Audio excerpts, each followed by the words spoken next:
சில நாம் அப்படிதான் நினைக்கிறோம். தேவனுடைய சத்தத்தை நாம் ஏற்றுக்கொள்ள முடியாமல், தேவன் நம்மை கடிந்து கொள்ளும் பொழுது, தேவன் நம்மை எச்சரிக்கும் பொழுது, தேவன் நம்மோடு பேசும் பொழுது நாம் அதை புரிந்து கொள்ளாமல் நம்முடைய மனதின் எண்ணங்களை மேலோங்க செய்து, நம்முடைய விருப்பங்களை மேலோங்க செய்து, நம்முடைய மாம்சம் சொல்லுகிறவர்களை, உலகம் சொல்லுகிறவர்களை, மற்றவர்கள் சொல்லுகிறதை, இன்னார் சொல்லுகிறதை, அன்னார் சொல்லுகிறதை நாம் ஏற்றுக்கொண்டு அவைகள் அந்த விருப்பங்களை நம் மேல நாம் அதை மேலோங்க செய்து தேவனுடைய சத்தத்தை நாம் அவமரியாதை செய்கிறோம்.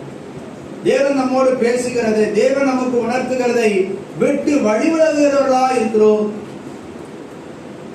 இதற்கு ஒரு நல்ல உதாரணம் பிலேயாம். பிலேயாம் பாலாக்கினால் அழைக்கப்படுகிறான் சிறுவில் ஜனங்களை சபிக்கும்படியாய்.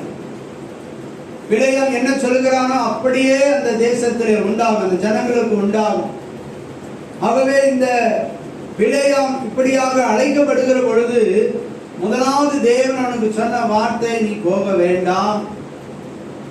தெளிவாக அவன் காதுகளிலே விடுகிறது, நீ போக வேண்டாம் என்று. ஆனால் அதை அவனால் ஏற்றுக்கொள்ள முடியவில்லை. அவன் நினைச்சா தேவன் போக சொல்லுவார் என்று சொல்லி. பிலேயாமுடைய எண்ணம் தேவன் என்னை அங்கு போக சொல்லுவார் என்று நினைத்தான். ஆனால் அவன் விரும்பாத ஒரு வார்த்தை அங்கு உண்டானது, நீ போக வேண்டாம் என்று சொல்லி. ஆனால் அதை ஏற்றுக்கொள்ள முடியல. திரும்பவும் ஜெபிக்கலாம். சில நேரத்தில் அப்படிதான் நாம் தேவனுடைய சத்தத்தை நம்மால் ஏற்றுக்கொள்ள முடியாத போது திரும்பவும் ஜெபிக்கிறோம். தேவனுடைய கடிந்து கொள்ளுதலை, தேவனுடைய ஆலோசனையை, தேவனுடைய திட்டங்களை நம்மால் ஏற்றுக்கொள்ள முடியாத பொழுது நாம் நமக்கு இன்பமான வார்த்தைகள் நம் காதலை விடும்படி, நாம் நினைத்த காரியத்தை தேவன் சொல்லும்படி, நாம் நினைத்தவைகளையே தேவன் நமக்கு சொல்லுவார் என்று சொல்லி திரும்பவும் திரும்பவும் திரும்பவும் ஜெபிக்கிறோம். தேவன் ஒரு தடவை விளம்பினால் விளம்பினதே. ஆனா ஆண்டவர் இவனை பார்த்தார், இவன் சொன்னா திருந்துற ஆள் இல்லை, இவன் பட்டு திருந்துற ஆளு.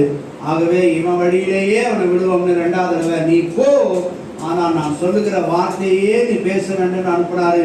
இப்போ நீ சொன்னதையே சொல்லணும்னு சொன்னது கூட அவனுக்கு ஞாபகம் வரல, நீ போன்னு சொன்னது மட்டும் தெளிவா போகுது. பிலேயாமுக்கு இந்த வார்த்தை அழகாப்பட்டது, நீ போ. ஆகவே அவசரமா எல்லாத்தையும் எடுத்து மூட்டை கட்டிட்டு போகும் பொழுது ஆண்டவர் நடுவில் அவனை சந்திக்கிறார். ஏன்னா அவனுக்கு இது புரியல, எது புரியல, போன்னு சொன்னது புரியுது, ஆனா நான் உனக்கு என்ன சொல்றேனோ அதை நீ சொல்லணும்ன்றது காதல வாங்கல அவன். ஆகவேதான் பிராக்டிக்கல் அவனுக்கு புரிய வைக்கிறாரு. அப்பொழுதுதான் அவன் சரணடைகிறான். நீ சொல்லுகிறது மாத்திரம் நான் சொல்லுவேன். கரைகளுக்கு தேவன் மகிமைப்படும்.